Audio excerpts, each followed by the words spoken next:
Quando o arquiduque ele é assassinado, isso gera uma reação do Império Austro-Húngaro. E as declarações de guerra elas vão uma levando a outra, por causa do sistema de alianças que a gente viu aqui primeiro. Então, o que acontece? O Império Austro-Húngaro dá um ultimato para os sérvios. É um ultimato absurdo, era evidentemente uma tentativa de fazer a guerra acontecer, não era uma tentativa de apaziguar nada. Levando em conta também que, apesar desse assassinato ter sido feito por uma organização sérvia, ele não foi feito pelo governo sérvio. Né?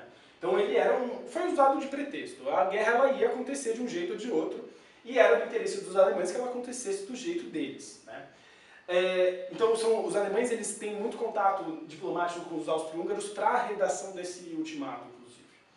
Os austro-húngaros declaram guerra contra a Sérvia, e isso faz com que a Rússia, que era uma aliada dos sérvios, declarasse guerra contra a Áustria-Hungria. Só que, como a Áustria-Hungria era uma aliada da Alemanha, então a Alemanha declarou guerra contra a Rússia.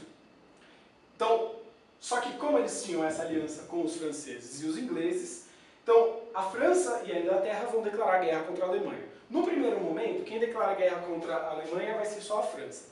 Conforme os alemães entram na Bélgica, que era um território que era para ser neutro, os ingleses eles veem isso como um motivo para poder entrar na guerra e eles vão declarar guerra contra a Alemanha. Então tem um tempo entre uma coisa e a outra, assim, não foi todas as declarações ao mesmo tempo. Mas o começo mesmo da guerra foi em 1º de agosto de 1914.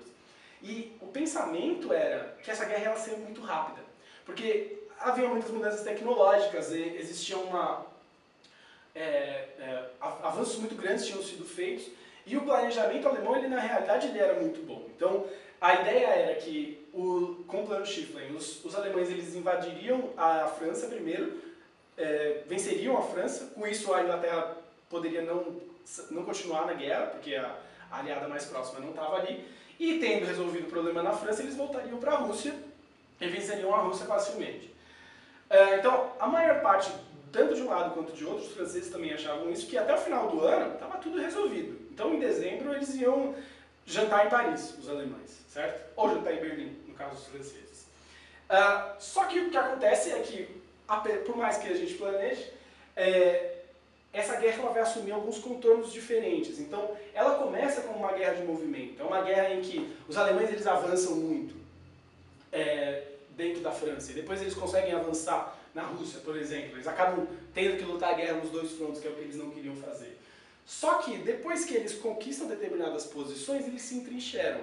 E como eles fazem isso? Eles cavam grandes fortificações para proteger os soldados das armas modernas, e toda tentativa de avanço, ela gerava uma mortandade muito grande. Então existem batalhas na guerra que tem quase 1 milhão de mortos. Né? Então são batalhas muito sangrentas, é uma incompatibilidade muito grande entre a tecnologia nova de guerra, as metralhadoras, os ataques aéreos, as artilharias, e uma mentalidade ainda antiga de movimento para a guerra acontecer. Então, no final da guerra, você tem um ataque de cavalaria contra uma frota de tanques. Não tem mais como acontecer esse tipo de coisa. Então, quando eles se entrincheiram, a guerra ela passa a ser uma guerra de atrito. Avança-se muito pouco, uma batalha ela pode acabar sem avanço nenhum. Eles usam ferramentas novas para guerrear, então guerra química com gás mostarda, enfim. As batalhas aéreas começam a acontecer, então é uma mudança também grande estratégica. E com isso, a guerra ela fica num impasse durante muito tempo. Isso vai começar a mudar em 1917. Duas coisas muito importantes acontecem em 1917.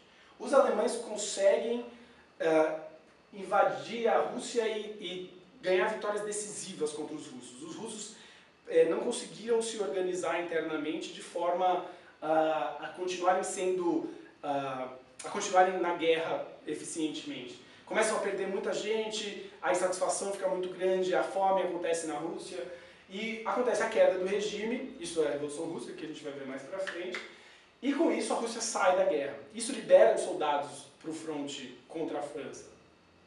E existia um risco muito grande dos alemães conseguirem vencer ali. Só que os Estados Unidos vão entrar nessa guerra também, e com a entrada dos americanos, com os equipamentos deles descansados, enfim, eles conseguem reverter esse movimento da guerra e eles conseguem vitórias decisivas contra os alemães. Mas é muito importante lembrar do seguinte, apesar disso, o território alemão na Primeira Guerra não foi invadido. Então isso gera uma sensação, quando eles se rendem, em alguns setores da população, de que os alemães eles se renderam antes do que eles precisavam. Eles podiam ter vencido aquela guerra, apesar de não haver condições de fazer isso. Então isso vai ser um dos motivos pelos quais a Segunda Guerra vai acontecer. Então, essa sensação de que não fizeram tudo que poderiam, a gente foi traído, né, pelos nossos líderes. Quando isso acontece o armistício. Eles entram em acordo, os alemães eles se rendem, mas não incondicionalmente. Eles acreditam que eles vão ser tratados de acordo com um documento chamado os 14 Pontos de Wilson, que previa uma guerra sem espólios, uma guerra em que o território não seria anexado, ou seja, uma guerra em que, beleza, perdemos, mas estamos aí. E essa vai ser a Paz de Versalhes, que na verdade a Paz de Versalhes não vai seguir esses princípios, ela tem um quê de revanche muito importante. Revanche francesa em relação a 1870, uma questão de reparação sobre todos os gastos humanos, financeiros, materiais que aconteceram durante a guerra.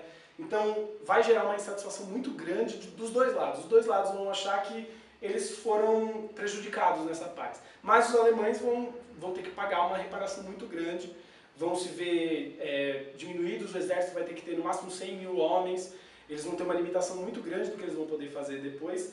Isso vai gerar um descontentamento muito grande dentro da Alemanha e vai ser um dos motivos pelos quais essa paz de Versalhes, ela na verdade vai durar só 20 anos mais ou menos.